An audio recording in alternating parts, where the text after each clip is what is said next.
அனைவருக்கும் இனிய மாலை வணக்கம்.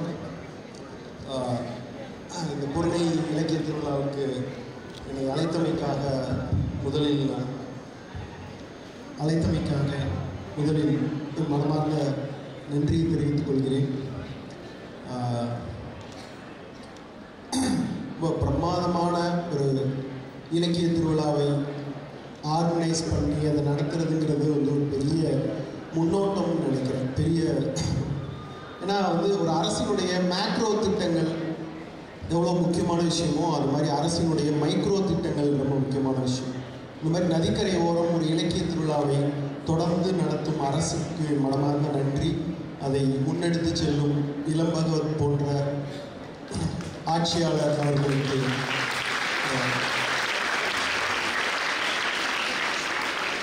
எத்தனை நன்றி சொன்னாலும் தீராது அப்படின்னு நினைக்கிறேன். ஏன்னா நான்லாம் விருதுநகரில் பிறந்த பையன், ஒரு இலக்கிய கூட்டம் நடக்காதா அப்படின்னு ஏங்கி தவிக்கிற பையன். நானே இலக்கிய சோலைன்னு ஒரு அமைப்பை ஏற்படுத்தி ஒரு 4 பேரை வச்சுட்டு இலக்கியம் பேசிக்கிட்டு இருந்து தான் எங்கள் ஊரில் நாங்கள் வளர்ந்தோம்.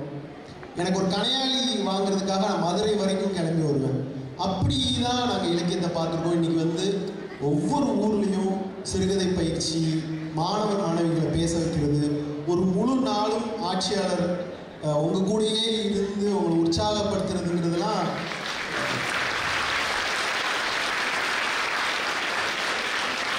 எங்கள் காலத்தில் நாங்கள் அப்படி கலெக்டரை பார்த்ததில்லை.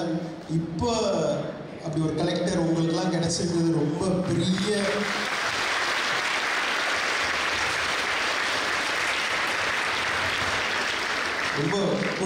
ரொம்ப கொடுத்து வச்சோன்னு நீங்கள்லாம் அப்படின்னு தோணுது எனக்கு. அவ்வளோ இலக்கியத்து மேலும் நூல்கள் மேலும் எழுத்தாளர்கள் மீதும் ஒரு அன்பு கொண்ட ஒரு ஆட்சியர் கிடைக்கிறது ஒரு பெரிய வரம்னு நினைக்கிறேன். ஸோ ஏன்னா கலைஞர் போன்ற ஒரு எழுத்தாளர் ஆட்சியாளராக இருந்தது, கலையை நேசித்த ஒருத்தர் ஆட்சியாளராக இருந்தால் என்னெல்லாம் மாற்றத்தை கொண்டு வர முடியுங்கிறத நம்ம கண்ணு முன்னாடி பார்த்தோம். அப்படி ஒரு ஆட்சியர், அவருக்கு என்னுடைய மனமார்ந்த வணக்கங்கள். மேடையில் இருக்கும் பெரியவர்கள் எல்லாருக்கும் மனமார்ந்த வணக்கங்கள். இளம் பகவத் சாருடைய பர்சனல் வாழ்க்கை வரலாறு கதை ரொம்ப உற்சாகமான, ரொம்ப போராட்டமான ஒரு வாழ்க்கையிலிருந்து அவர் முன்னேறி வந்திருக்கிறார். அப்படி ஒரு வைராக்கியம் அவருடைய பர்சனல் கதையை படித்து அவர் கலெக்டர் ஆகி அவங்க அப்பா வேலை பார்த்த இடத்துல போராடி குரூப் 4 எழுதி, குரூப் 2 எழுதி, குரூப் 1 எழுதி, அப்பா நினச்சாவே ஒரு சினிமா எடுக்கிற அளவுக்கு அவருடைய பர்சனல் வாழ்க்கை எனக்கு ரொம்ப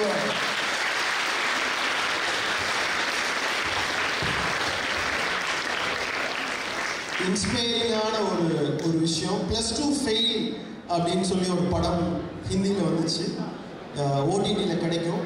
எப்படி ஒரு சம்பல் பள்ளத்தாக்கில் இருக்கிற +2 ஃபெயிலாக போன ஒரு மாணவன் IAS கலெக்டராக மாறினா அப்படிங்கிறது தான் அந்த கதை. நிஜமாவே அந்த படம் பார்த்தப்ப இளம் பகவத் சாருடைய லைஃப் தான் நான் வந்துச்சு.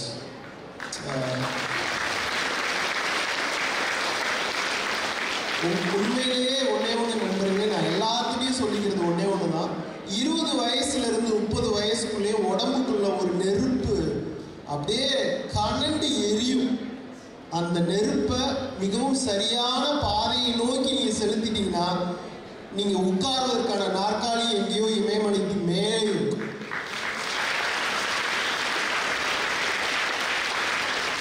ஏன்னா 20 வயசுலேருந்து 30 வயசு தான் மனசு பல்வேறு திசைகளில் தடுமாறுகிற நேரம். அப்படி இருக்கிற நேரத்தில் ரொம்ப கூர்மையாக தன்னுடைய வளர்ச்சியை மட்டும் பார்த்து இன்னைக்கு வெற்றியாளராக என் கண் முன்னாடி நிற்கிற இளம் பகவத் சார் அவர்களை மனதார வாழ்த்துகிறேன்.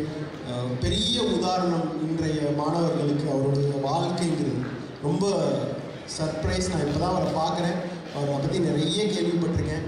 ஸோ ரொம்ப மகிழ்ச்சியாக இருக்குது. நூலகத்துறையிலையும் சரி, தொடர்ந்து அவர் நடத்துகிற இந்த மாதிரி சிறுகதை பயிற்சி முகாம்கள், அவர் தொடர்ந்து இப்போ கூட அறையில் அடுத்து என்ன பண்ணலாம் அப்படின்னா உற்சாகமாக பேசுகிறீங்க.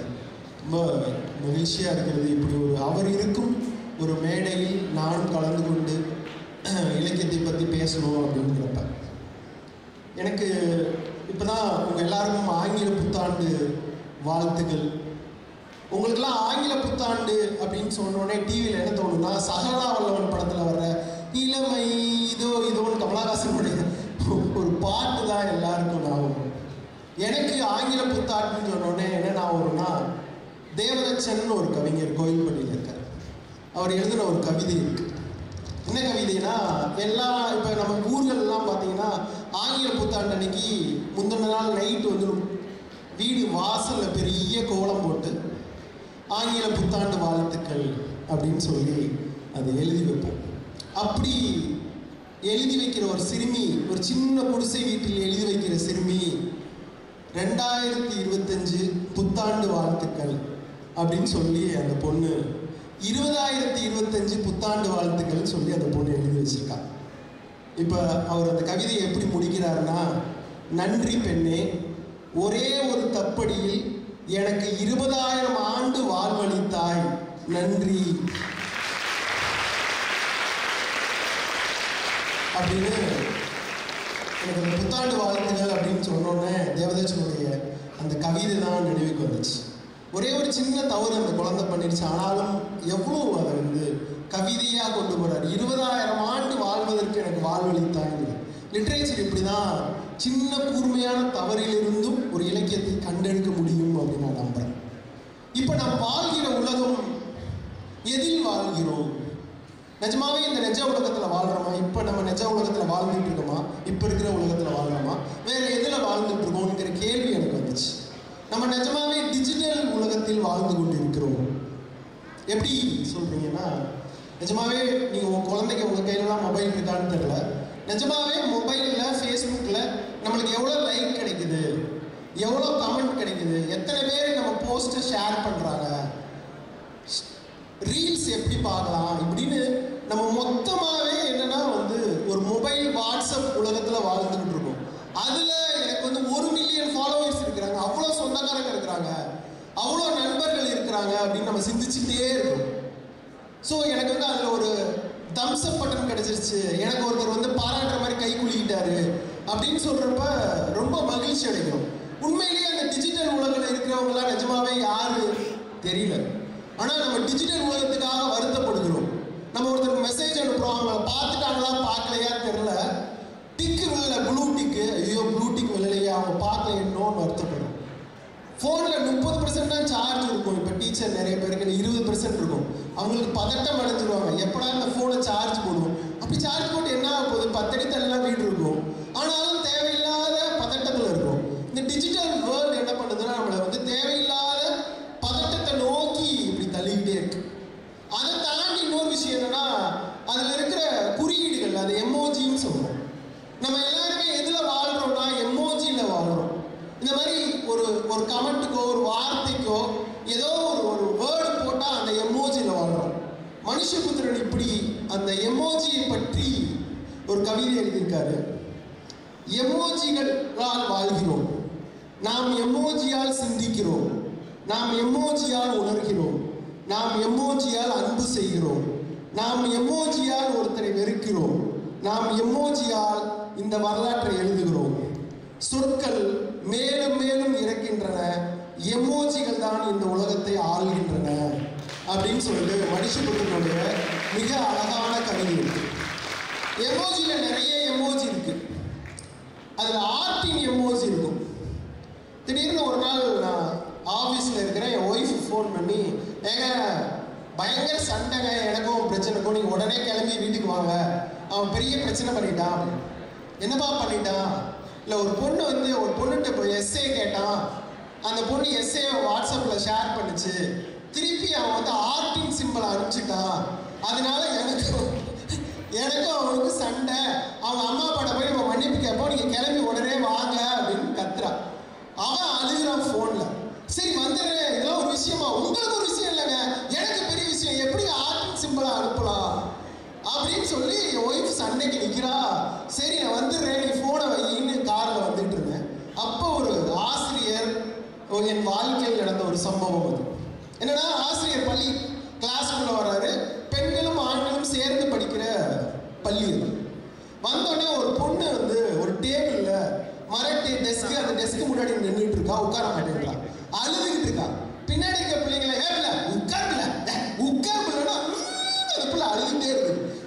இருந்து அப்படியே தாரவாரியா ஊத்திக்கிட்டே இருக்குது. உடனே டீச்சர் உள்ள வராரு, சிடாவுக்கு அப்படின்றாரு. அந்த என்ன அப்படின்றாரு. சார் சார் என் டேபிள்ல பாருங்க சார் அப்படின்னா, டேபிள் வந்து பார்த்தா யாரோ ஒரு பையன் ஆர்டிங் வரைஞ்சிட்டு போயிட்டான். அந்த டேபிளை வரைஞ்சிட்டு போயிட்டான்.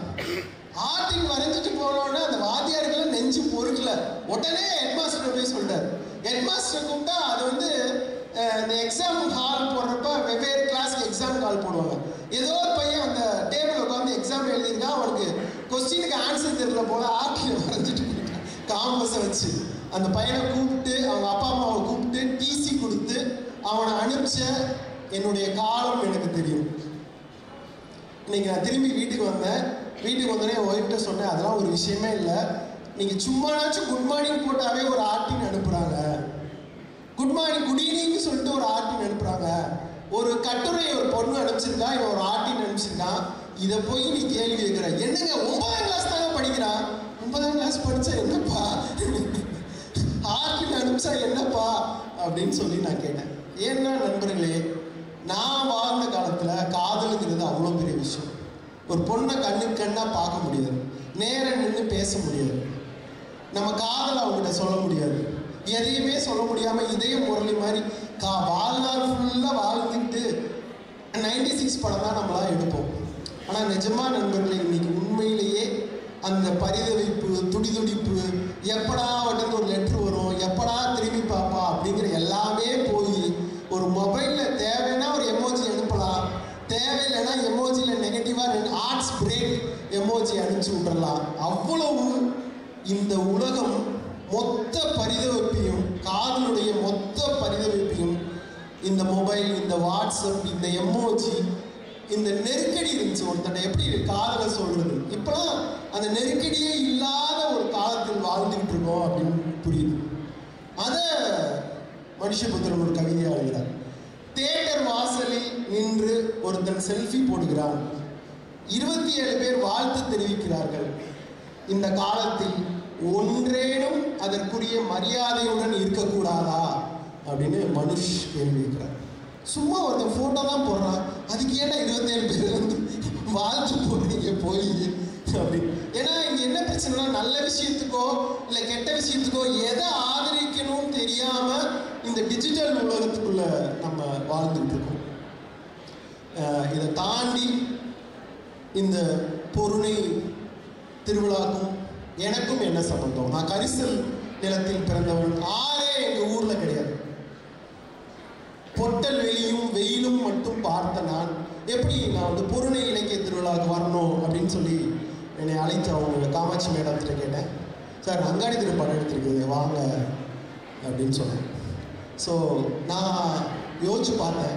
நிஜமாவே நான் அங்காடி திரு படம் எடுக்கிறப்ப தாமிரபரணி ஓடாத ஒரு இந்த பக்கம் ஒரு நிலம் இருக்கிறது. தூத்துக்குடியிலிருந்து திருச்செந்தூர் வரை இருக்கிற ஏரல், ஸ்ரீவைகுண்டம், நாசரேத், உடங்குடி, சாத்தான்குளம், தேரிப்பனை, காயாமொழி, தேரிக்காடு அப்படின்னு சொல்கிற ஒரு நிலம் இருக்குது. அந்த நிலத்தில் உள்ள மனிதர்களை கதாபாத்திரங்களாக அங்காடி திரு பேசுகிறது. அப்படி இந்த தூத்துக்குடியிலேருந்து திருச்செந்தூர் வரைக்கும் போகிறப்ப ஒரே பொட்டல் காடாக கிடக்கும். இப்போ தேரிக்காடு பார்த்தீங்கன்னா செம்மண் பரப்பாக இருக்கும், ஒரு பெரிய பாலைவனம் மாறி தோணும். நான் சில ஊர்லலாம் போயிருக்கேன். மொத்தமாக பசங்க வந்து பெரிய பெரிய ஜவுளி நிறுவனங்களுக்கு இங்கே வாழ்க்கையை விட்டு வேலைக்கு போகிற அவலத்தை நான் கண் முன்னால் பார்த்தேன். ஒரு கிராமத்துக்குலாம் போனேன். அந்த கிராமத்தில் ஒரே ஒரு வீடு மட்டும் இருந்துச்சு. எப்படி இது நடக்குது அப்படின்னு பார்க்குறப்ப நகரமயமாக்கம், தொழில்மயமாக்கம் மெதுவாக மனிதர்களை இடம்பெயர்த்தி கொண்டே இருக்கிறது. நகரத்தை நோக்கி, தொழிலை நோக்கி அவர்களை நகர்த்தி கொண்டே இருக்கிறது. அவர்கள் தங்கள் வாழ்க்கையினுடைய அற்புதங்களை இழந்து கொண்டே இருக்கிறார்கள். நிலத்தின் அற்புதங்களை, இயற்கையினுடைய அற்புதங்களை, வாழ்வின் அற்புதங்களை, வாழ்வின் உணவுகளை, பண்பாடுகளை இழந்து கொண்டே இருந்து நகரத்தை நோக்கி மெதுவாக எந்திர மனிதனாய் நாம் நகர்ந்து கொண்டே இருக்கிறோம் அப்படின்னு எனக்கு அங்காடி திரு இந்த லொக்கேஷன் பார்க்க போனப்ப ஒரே கிராமத்தில் ஒரே ஒரு வீடு மட்டும் இருந்துச்சு. இந்த கிராமத்தில் ஒரு வீட்டில் மிச்சம் எல்லாரும் அந்த ஊரோடு காலி பண்ணி போயிட்டாங்க. அந்த வீட்டுக்காரன் மட்டும் காலி பண்ணாமல் வீம்பா உட்காந்துட்டு இருக்காங்க. எனக்கு எனக்கு அவன் யார், அவன் என்ன செய்வான் அப்படின்னு எனக்கு கேள்வியாச்சு. அந்த கிராமத்தில் கிட்டத்தட்ட ஒரு 2 hours இருந்து நினச்சேன். இப்படி மனிதர்கள் ஏன் ஒரு பணத்திற்காக, பொருளுக்காக இடத்தை விட்டு, நிலத்தை விட்டு வேறு நிலத்துக்கு மாற்றப்பட்டு கொண்டே இருக்கிறார்கள்? அதிகார மையம், கார்ப்பரேட் நிறுவனம் மொத்தமாக அவர்களை உறிஞ்சி கொண்டே இருக்கிறது அப்படின்னு நான் பார்த்தேன். இப்போ உண்மையிலேயே நம்மளுடைய பிரச்சனை என்னவா இருக்குது? அரிட்டாப்பட்டி மலை வெட்டப்படக்கூடாதுங்கிற கவலை நம்மளிடம் இருக்கிறது. நான் குற்றாலம் நோக்கி போகிறப்ப அங்கே இருக்கிற மலைகள்லாம் பர்த்டே கேக்கை பாதி வெட்டினா எப்படி இருக்குமோ அது மாதிரி மலைகள்லாம் வெட்டப்பட்டு கொண்டே இருக்கிறது. சாண்டா மாற்றி ஏகப்பட்ட லாரி பழைய குற்றாலத்திலிருந்து பார்த்தீங்கன்னா அப்படியே நூற்றுக்கணக்கான ஆயிரக்கணக்கான லாரிகள் எப்போதும் சென்ற வண்ணமே இருக்கு. நான் யோசிச்சு பார்த்தேன், கொஞ்சம் கொஞ்சமாக மலையை அரிச்சிட்டு குற்றால மலையை அரிச்சிருவாங்களா இவங்க அப்படிங்கிற ஒரு எண்ணம் ஏற்பட்டது. இலக்கியம் அப்படி கவலைப்படும். அந்த கிராமத்தில் இருக்கிற அந்த ஒரே ஒரு மனிதனுக்காக, ஒரே ஒரு வீடு உள்ள மனிதனுக்காக எப்படி இலக்கியம் கவலைப்பட்டதோ அப்படி இலக்கியம் இப்படி மலைக்காகவும், வானத்திற்காகவும், மரத்திற்காகவும், கீராஜனோட கதவு கதையை யாரோ சொன்னீங்க, அப்படி கதவுக்காகவும் கவலைப்படுகிற ஒரு இலக்கியம் இருக்கிறது. அப்படி ஒரு சிறுகதையினுடைய கிளாசிக் அப்படின்னு ஒரு சிறுகதையை நான் சொல்வேன். சிவப்பு கிளி அப்படின்னு ஒரு சிறுகதை. அந்த கதை கன்னடத்தில் எழுதப்பட்ட கதை. அந்த கதையை எழுதிய சிறுகதை ஆசிரியர் வசுதேந்திரா என்பவர். அந்த கதை மலையாளத்தில் மொழிபெயர்க்கப்பட்டது ஏகே ரியாஸ் என்பவரால். தமிழில் யூமா வாசுகி என்ற சாகித்ய அகாடமி வாங்கிய எழுத்தாளர் தமிழில் சிவப்பு கிளி அப்படிங்கிற ஒரு கதையை மொழிபெயர்த்தார். அந்த கதை எப்படி தூங்குதுன்னா உங்களை மாதிரி தான் தூங்குது. இப்போ கூட சார் சொல்லிக்கிட்டு இருந்தாங்க, ஒவ்வொருத்தருக்கும் நீங்கள் இந்த புதுமை பித்தனை படிச்சுட்டு வந்துடணும், அதை படிச்சுட்டு வரணும்னு கொஸ்டின் கொடுத்தோம் அப்படிங்கிற மாதிரி. ஒரு ஸ்கூல் பையன், அவனுக்கு வாத்தியார் சொல்லிட்டாரு, எப்பா எங்கள் விவசாய தோட்டம் அப்படிங்கிற தலைப்பில் நீ ஒரு கட்டுரை எழுதிட்டு நாளைக்கு வந்துடணும் பார்த்துக்க, அதுக்கு 10 மார்க் அப்படின்னு ஒரு வாத்தியார் சொல்லி அனுப்பிச்சிட்டாரு. அவன் எங்கள் விவசாய தோட்டம்னா அவன் விவசாயத்தையும் பார்த்ததில்லை, தோட்டத்தையும் பார்த்ததில்லை. வீட்டுக்கு யோசிச்சுக்கிட்டே வந்தான். அவங்க அம்மாவை கேட்டால் அவங்க அம்மா டிவி பார்த்துட்டு இருக்காங்க. ஆனால் அவங்களுக்கு ஒரு 10 ஏக்கர் நிலம் இருக்குது. ஏமா எங்கள் வாத்தியார் கேட்டார், எங்கள் விவசாய தோட்டம்னு ஒரு கட்டுரை எழுதிட்டு வர சொன்னார். எப்படிமா எழுதுறது? ஏதோ எழுதுடா, உங்கள் அப்பா இப்போ தான் ஆஃபீஸ்லேருந்து வர்றானே, அவன் ஏதோ எழுதிட்டு போ, உங்கள் வாத்தியாருக்கு வேலை இல்லை அப்படின்னு அந்த அம்மா சொல்லிடுச்சு. சரி சொல்லிட்டு இவனே உட்காந்து கட்டுரை எழுத ஆரம்பிச்சிட்டான். கட்டுரையை எழுதிட்டு கொண்டு போய் வாத்தியார்கிட்ட கொடுத்துட்டான். அடுத்த நாள் எல்லா பசங்களும் கொடுத்தாங்க. இவன் கட்டுரை முதல்ல இருந்துச்சு. அந்த கட்டுரையை எடுத்தார். டேய் தம்பி ராமசாமி வாடா அப்படின்னு கூப்பிட்டாரு. மேடையை ஏற்றி உன் கட்டுரையை மட்டும் படி. என்ன அறிவா இந்த புள்ள கட்டுரை எழுதியிருக்கு, இந்த கட்டுரைக்கு மட்டும் 100 மார்க் போகலாம், படிப்பா உன் கட்டுரைய. என்ன அவன் சொன்னான், சார் எங்கள் தோட்டத்தில் மாமரம் அளவிற்கு வெங்காயம் மரம் வளர்ந்து நிற்கும், வெங்காய மரத்தில் வெங்காயம் பூத்து குலுங்கும் சார், 100கணக்கான வெங்காய மரம் எங்க தோட்டத்தில் இருக்கு சார். ஒவ்வொரு வெங்காய மரத்துக்கும் 100 வெங்காய மரத்துக்கும் நடுவில் தாமரைப்பூ செடி இருக்கும் சார். 100 தாமரைப்பூ செடி இருக்கும் சார். எல்லா தாமரையும் ஒரே கலர்ல பூக்காது சார். ஒரு தாமரை செடியில சிவப்பு கலர், ஒரு செடியில நீலம், ஒரு இதுல வெள்ளை, பச்சை அப்படின்னு விதவிதமான தாமரை செடி வளர்ந்துருக்கும் சார். அது மட்டும் இல்லாம சார் சாக்லேட் மரம் கூட எங்க அப்பா வச்சிருக்காரு சார் எங்க தோட்டத்துல. சார் அந்த தாமரை பூல யார் உட்கார்ந்துருப்பாங்க நினைச்சீங்க? சரஸ்வதி உட்கார்ந்துருப்பாங்க, லட்சுமி உட்கார்ந்துருப்பாங்க, இந்த பாம்போட விஷ்ணு இருப்பார்ல அவர் உட்கார்ந்துருப்பார் சார். அப்படி ஒரு தாமரையா இருக்கும் சார் எங்க இடம் சார். எந்த தோட்டத்திலயும் இருக்காது. எங்க தோட்டத்துக்குள்ள கடல் இருக்கு சார் அப்படின்னு தலையில் நோங்குன்னு ஒரு கொட்டு கொடுங்க. ஏண்டா வெங்காய மரத்துல ஏடா பூக்கும் அப்படின்னு அவங்க நோட்டை வாங்கி ஒரு முட்டையை போட்டால் பசங்களாம் கேட்க சிரிக்கிறேன். சிரிச்சா அழுதுகிட்டே போய் அம்மாட்ட போய் அம்மா இங்கே பாரு, எந்த உன்னை கேட்டேன்ல நீ சொல்லணும்ல, இப்போ பாரு எனக்கு முட்டையை போட்டு அனுப்பிச்சிருக்காங்க அப்படின்னு. அவங்க படித்து பார்த்துட்டு கேட்கன்னு அவங்க சிரிக்கிறாங்க. அவங்க அப்பா வந்தார், ஏங்க 100 வருஷமா விவசாயம் பண்ற குடும்பத்துல ஒரு கடைசி பையனுக்கு எங்கள் விவசாய தோட்டம்னு ஒரு கட்டுரை எழுத முடியல, என்னங்க பிள்ளை பத்தி வச்சிருக்கீங்க? ஏண்டி நீ பிள்ளைய பத்திட்டு என்னைய பத்தின்னு வேற சொல்ற, புருஷன் வேற சண்டை போடுற. இந்த வாரம் எப்படியாவது விவசாய தோட்டத்துக்கு கூட்டிட்டு போய் விவசாயமே என்னன்னு காமிக்கணுங்க. நீ எப்ப பாரு சிவன் விஷ்ணு எல்லாத்தையும் பூஜை பண்ணிட்டே இருக்க. அவன் முழுக்க தாமரை இல்லை, விஷ்ணு சிவன் லட்சுமி எல்லாரும் உட்காந்து அருள் பாலிக்கிறாங்க. சாக்லேட் மரத்துல இருந்து சாக்லேட்டை பிடிக்க வந்துருச்சான். ஒன்னாலதான் அந்த பொண்ணு பொண்டாட்டி புருஷனுக்கு சண்டை. சரி இந்த வாரம் எப்படினாலும் ஞாயிற்றுக்கிழமை கூட்டு போயிடலாம். இவங்களுடைய விவசாய நிலத்தை ஈரப்பன்கிற விவசாயிட்ட குத்தகை கொடுத்துட்டாரு. அந்த ஈரப்பன் என்ன பண்ணுவார்னா அப்பப்போ மாங்காய் தேங்காய் கொண்டு வந்து இவங்க நிலத்துல போடுவார். போடுறப்ப அவர் வந்து சில விறகுகள்லாம் வெட்டி கொடுப்பார். இவன் ஒரு நாள் இந்த வாரம் நாங்கள் வந்து உங்கள் விவசாய தோட்டத்துக்கு வந்து பார்க்க வர போகிறோம் ஈரப்பன் அப்படின்னு சொன்னோடனே, சூப்பர் வாங்க முதலாளி வாங்க உங்களுக்கு நல்லா சுற்றி காமிக்கிறேன் அப்படின்னு சொல்லி கட்டையை புழக்க ஆரம்பிச்சு. அவர் இந்த ஈரப்பன்கிறவர் யாருன்னா நல்ல கதை சொல்லுவார். அப்படியே வெட்டிக்கிட்டு இருக்கப்ப நேற்று அது வந்துச்சு தெரியுமில, பெருசு வந்து நின்றுச்சு பார்க்கணும் பயந்துட்டேன். அப்படியே வந்துச்சு நேற்று நீங்க சொல்லவே இல்லை. வந்தது மட்டும் இல்ல முதலாளி, நான் வெட்டிட்டு இருக்கேன் கட்டைய பார்த்தா திடீர்னு டயர்ட் ஆயிடுச்சு, அங்கேயே படி தூங்கிட்டேன். பார்த்தா சுத்தி மழை பெய்யுற சவுண்ட் கேட்குது. என்னடா மழை பெய்யுற சவுண்ட் கேட்குது, நம்ம மேல ஒரு சுட்டு மழை விளையே பார்த்தா அந்த விஷ்ணு மேல உட்கார்ந்துருக்குமே 7 தலை நாகம், அது என் மேல நின்று கொடை முடிச்சுட்டு நிக்குது. நான் கொடைக்கு கீழே உட்கார்ந்துட்டு இருக்கேன். அட சனியனே அப்படின்னு எகிரி குதிச்சு மலையில ஓட ஆரம்பிச்சிட்டேன். நிஜமாவா சொல்றேன் ஐயப்பா, நம்ம தோட்டத்திலயா 7 தலை நாகம் நிக்குது? நிஜமா முதலாளி? 12 14 கண்ணு 16 நாக்கு அது நீட்டிட்டு நிக்குது பாருங்க. அது மட்டும் அதனுடைய வாயை வச்சுட்டு அப்படி ஒரு அடி அடிச்சுச்சுன்னா இந்த ஒரு ஏக்கர்ல ஒரு குழி விழும். அதை வச்சுட்டு அது ஜம்ப் பண்ணி அங்கிட்டு போகும், முன்னாடி வரும் பின்னாடி வரும். அந்த பாம்பு தாங்காது, உலகத்தையே ஒரு உழுக்கு உழுக்கிறோம். அப்படியே சொல்றேன். அது லைட்டா குத்துச்சுனாவே மண்ணு ஒரு ஏக்கர் மண்ணு வெளியே வந்துடும், பள்ளமாயிரும், பெரிய ஓட்டம் வந்துடும், மக்களே வாழ முடியாது. அவ்வளோ பவர்ஃபுல்லா அந்த பாம்புக்கு, பயங்கர பவர்ஃபுல். அப்புறம் எதுக்கு நம்ம நிலத்துல ஒரே இடத்துல அந்த பாம்பு உட்கார்ந்துட்டு இருக்கு? எப்ப பார்த்தாலும் விஷ்ணு அது மேலேயே உட்கார்ந்துக்கிட்டே இருக்கிறாரு. அது ஏன்னா பூமி மாதாவை காப்பாத்துது அந்த பாம்பு. பூமி மாதாவை காப்பாத்துதா? ஏன் காப்பாத்துது? பூமி மாதா கீழே ஏகப்பட்ட தங்கம் வைரம் வைடூரியம் அப்படின்னு ஏகப்பட்ட புதையல் கிடக்குது. அந்த புதையலை தான் அந்த பாம்பு காப்பாத்துது சின்ன முதலாளி. அது யாரும் திருடிட்டு போயிடக்கூடாதுல்ல, கள்ள பசங்க வந்து திருடிட்டு போயிடுவாங்க, அதனால பாதுகாக்குது.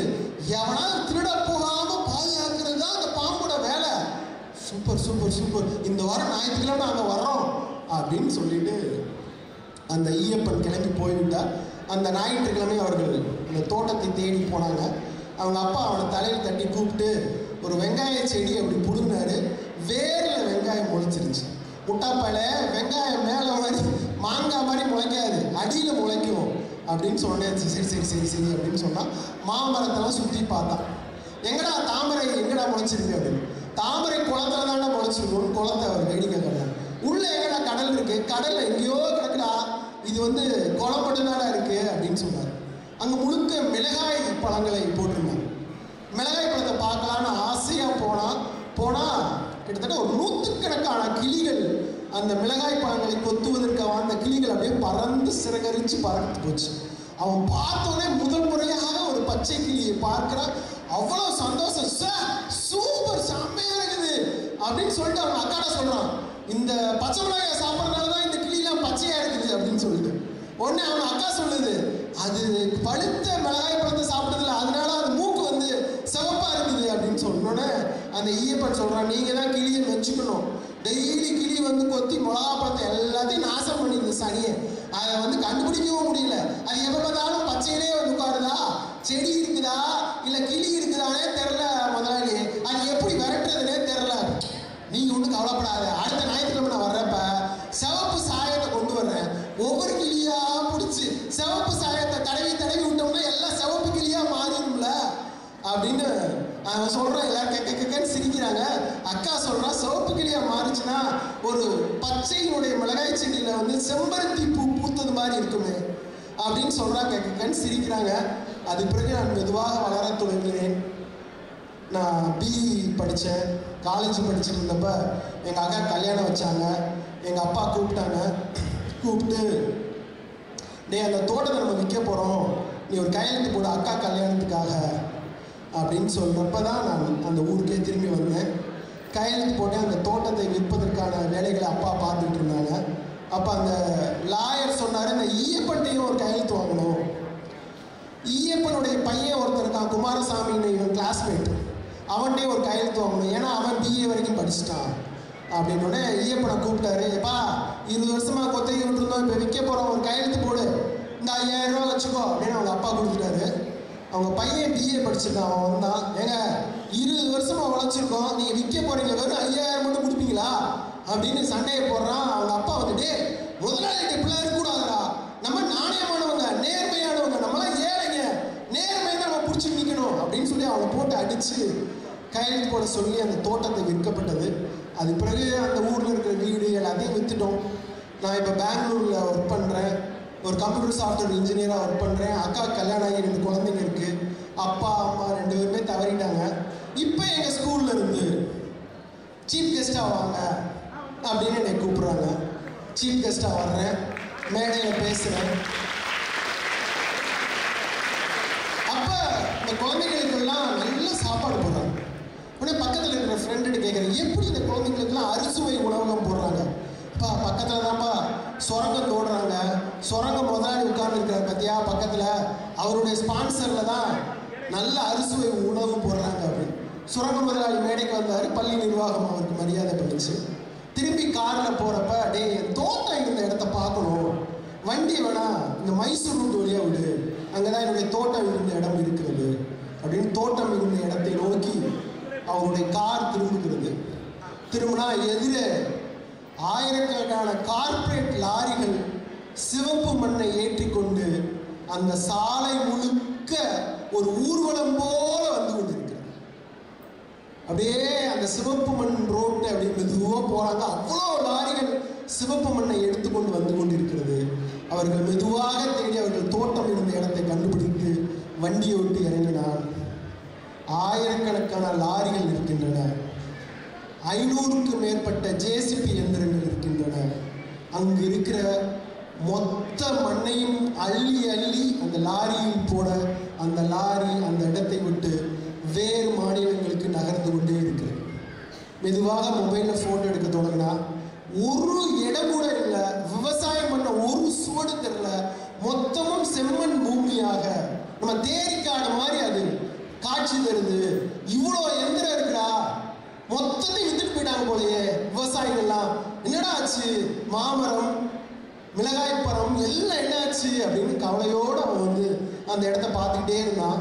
ஒரு பெரிய இயந்திரம் இருந்துச்சு, ஜேசிபி இயந்திரம். அந்த இயந்திரம் 7 தலைகளுடன் மெதுவாக அந்த தரையில் டம்முன்னு அடிக்கிறது. தரையில் இருக்கிற மண்ணை மொத்தமாக கவுகிறது. பெரிய பள்ளம் ஏற்படுகிறது. கொண்டு வந்து லாரியில் போடுறாங்க. போட்டோடனே அவன் பார்த்தான். ஈயப்பன் சொன்ன கதை ஞாபகம் வந்தது. அந்த 7 தலை நாகம் இருக்கும் எசமா சின்ன முதலாளி, அது மண் அப்படி குத்துச்சுன்னா பெரிய பள்ளம் வரும், அப்படியே எடுத்து மொத்தமும் முழுங்கிரும். அவர் சொன்ன கதை திரும்ப திரும்ப அவனுக்கு ஞாபகம் வருது. ஏன் ஒரே இடத்துல இந்த பாம்பு நிற்குது? அடியில் சொர்க்கம் இருக்கிறது, புதையல் இருக்கிறது, வைரம் இருக்கிறது, வைடூரியம் இருக்கிறது. இதை யார் யாரோ எடுத்து சென்று லாபம் பார்க்கிறார்கள். விவசாயிகள் எல்லாம் குறைந்த விலைக்கு அந்த இடத்தை கொடுத்துவிட்டு எங்கோ பஞ்ச பராரியாய் சென்னையில் கம்மங்குடும் கேப்பக்கூடும் அடுக்குமாடி குறிப்பில் வாட்ச்மேனாகவும் வேலை செய்கிறார்கள். அப்படியே நின்று அவன் பார்த்துக்கிட்டே இருந்தான். அந்த இடத்தில் நிற்க முடியவில்லை. மெதுவாக அவன் கார் இருந்த இடத்தை நோக்கி ஓடி வந்தான். அவன் சின்ன வயசில் பார்த்த புளிய மரம் மொத்தமும் சிவப்பு புளிய மரமாக மாறியிருந்தது. அந்த சிவப்பு புளிய மரத்தில் ஏகப்பட்ட பறவைகள் சிவப்பு நிறத்தில் உட்கார்ந்திருந்தன. ஏன்னா இப்படி ஒரு சிவப்பு பறவையை நான் பார்த்ததே இல்லையே அப்படின்னு சொன்னே கூட இருக்கிற ஃப்ரெண்டு சொன்னா, முட்டாளே அது கிளிடா அப்படின்னு சொன்னான். கிளியா? என்னடா சொல்ற? இவ்வளோ மண்ணை அடிச்சு தள்ளுறாங்க, நீ பார்க்குற இடம் எல்லாம் மனுஷங்க எல்லாம் வாகனம் எல்லாம் சிவப்பு நிறமா மாறிடுச்சு, கிளி மட்டும் என்ன தப்பிச்சிருமா என்ன? கிளியினுடைய மொத்த பச்சை நிறமும் போய் மொத்த கிளியும் சிவப்பு நிறமாய் மாறிவிட்டது. அவன் அப்படியே பார்த்துக்கிட்டு நின்னா, கிளிக்கு ஒரு குணம் இருக்கிறது, தன்னுடைய அழகால் தன்னைத்தானே சுத்தம் பண்ணி கொண்டே இருக்கிற ஒரு குணம் இருக்கிறது. கிளி நீங்க தொட்டீங்கன்னா தெரியும், டக்கு டக்கு டக்கு டக்குன்னு அது தன்னைத்தானே சுத்தம் பண்ணி கொடும். அப்படி ஒரு குணம் எங்க போச்சு? அது சுத்தம் பண்ணுவதற்கு அதுக்கு குணம் எங்க இருக்குது? அதுக்கு ஆறு எங்க இருக்கிறது அப்படின்னு அவன் கேட்டான். அவனால அந்த சிவப்பு கிளியை பார்க்கவே முடியல. வேகமாக ஓடி காரில் ஏறிட்டு தன்னுடைய அக்காவுக்கு மெசேஜ் அனுப்பினான். அக்கா, நீ ஆசைப்பட்டல, அப்படி ஒரு சிவப்பு கிளியை வாழ்நாளில் பார்த்தேன். அந்த கிளி எப்படி இருந்தது தெரியுமா? கசாப்பு கடையில் தோல் உரித்து தொங்க விடப்பட்ட மாமிசை துண்டமாக காட்சி அளித்தது. அப்படி என்று இந்த சிவப்பு கிளியினுடைய கதை முடிகிறது நண்பர்களே.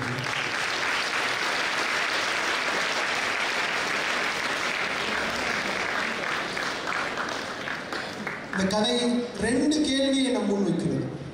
ஒரு கேள்வி, தொழில்மயமாக்கம், வளர்ச்சி, இது நம் வாழ்வின், நம் நிலத்தின், நம் பூமியின் வளங்களை சுரண்டி தின்கிறதே, இது சரியா தவறா? இது முதல் கேள்வி. இது ஏழைகளுக்கு பயன்படுகிறதா? நம் மலை நம்மளுக்கு முக்கியமா வேணாமா? அரிட்டாப்பட்டியில் இருக்கிற சமணமலை நம்மளுக்கு முக்கியமா? அது நமக்கு பொக்கிசமா? நம் வளர்ச்சி தான் நமக்கு முக்கியமா என்கிற கேள்வியை நம் முன் எழுப்புகிறது. இன்னொரு கேள்வி எழுப்புகிறது. அவ்வளோ பெரிய பணக்காரங்க, வீடு இருக்கு, தோட்டம் இருக்கு, எல்லாமே இருக்கு. ஆனால் 20 வருஷம் பார்த்த விவசாயிக்கு 5000 ரூபா கொடுத்து கையெழுத்து போட சொல்றாங்களே, சரியா என்கிற கேள்வியை எழுப்புகிறது. நண்பர்களே, ஏழைக்கும் முடியாதவனுக்கு மட்டும்தான் நேர்மையா? பணக்காரங்க நேர்மையை பார்க்க முடியாதா? பார்க்க கூடாதா? இந்த சமூகம் மொத்தமாக என்ன சொல்லுது? வேலைக்காரனா நேர்மையா இருக்கணும், ஏழைனா நேர்மையா இருக்கணும். அதாவது கஷ்டத்திலும் நேர்மை. ஹரிச்சந்திரன் நம்மளுக்கு சொல்ற அந்த கதை எதை சொல்ல வருது? கஷ்டத்திலும் அவன் நேர்மையா இருந்தாங்க, உண்மையா இருந்தாங்க.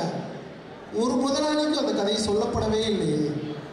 என் கேள்வி, இந்த உலகத்தில் அறம் யாருக்கானது? யோசித்து பாருங்கள். இந்த நல்வாய்ப்பை வழங்கியமைக்கு நன்றி. வணக்கம்.